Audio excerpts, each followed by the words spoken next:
Habib, bagaimana hukumnya merayakan tahun baru Masehi? Nah, kita ini kalau berbicara masalah hukum itu nggak bisa sembarangan. Hukum itu ada 5, wajib, sunnah, mubah, makruh, haram. Wajib ada perintah, sunnah ada perintah tapi nggak begitu kuat, mubah nggak ada perintah nggak ada larangan, makruh itu ada larangan tapi nggak kuat, haram larangan kuat. Sekarang bertahun baru merayakannya dengan cara apa? Saya berzikir, ngajak teman-teman untuk zikir sepanjang malam. Boleh apa enggak? Boleh, nggak ada masalah. Saya kumpul di tengah jalan, setelah itu saya niup trompet, saya pakai ini itu dan lain sebagainya. Itu hukumnya bagaimana? Lah kalau yang seperti itu hukumnya, kita harus hati-hati. Tradisi seperti itu bukan tradisinya orang soleh.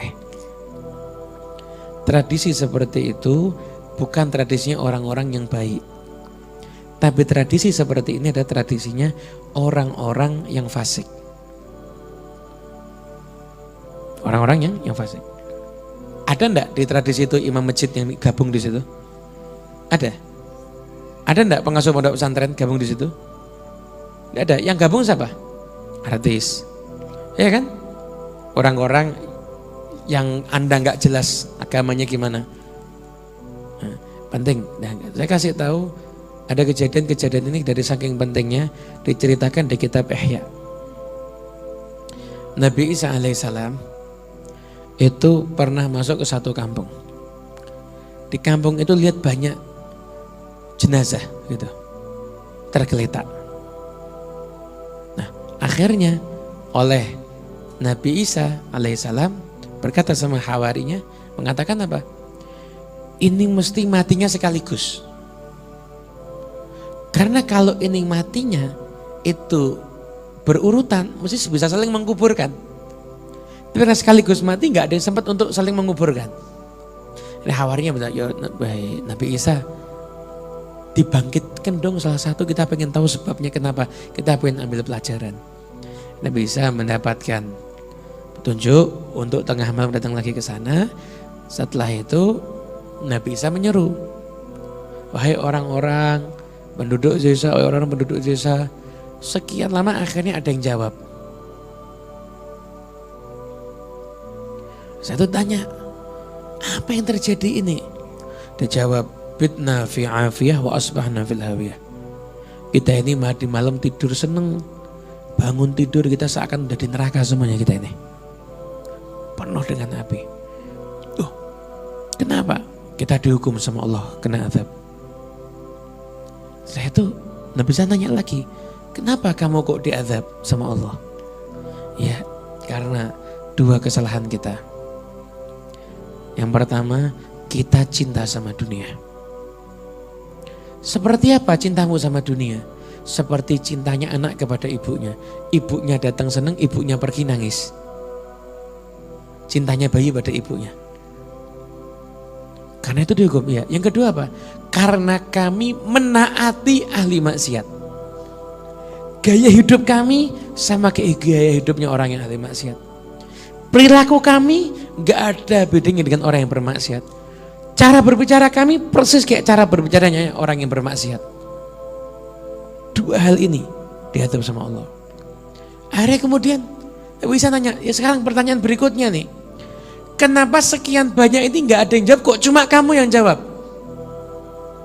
Dijawab sama orang tadi, iya saya ini memang tidak ngikut apa yang mereka lakukan.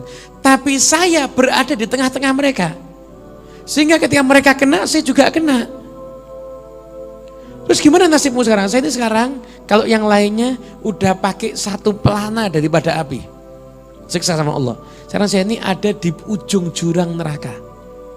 Saya nggak tahu, saya akan tercebur ke neraka diadab atau saya akan selamat. Saya nggak tahu, nasib saya masih tidak jelas. Kenapa? Yang tadi ambisi sama dunia, dan yang kedua gaya hidupnya taat dengan cara hidup orang-orang yang bermaksiat kepada Allah Subhanahu wa ta'ala. Makanya sekalipun kita jangan mikir secara fikih haram atau tidak, cuma itu gayanya siapa itu. merayakan dengan cara begitu itu seperti gayanya siapa? Ini yang harus kita hindari. Lebih baik selamat. Anda kalau malam tahun baru cari majelis zikir. Saya besok ada di Batu, Malang. Ada majelis zikir. Ada juga di Cirebon, tuh Buya Yahya juga buat. Dan banyak ulama buat di Surabaya, ada Habib Idrus, Al Idrus juga buat. Gabung aja dengan yang begitu. Ada kalau memang saya kepingin merayakan, tapi di majelis yang bagus, silahkan. Tapi jangan Anda berbaur dan mengikuti cara yang sama dengan orang-orang yang bermaksiat kepada Allah Subhanahu wa Ta'ala.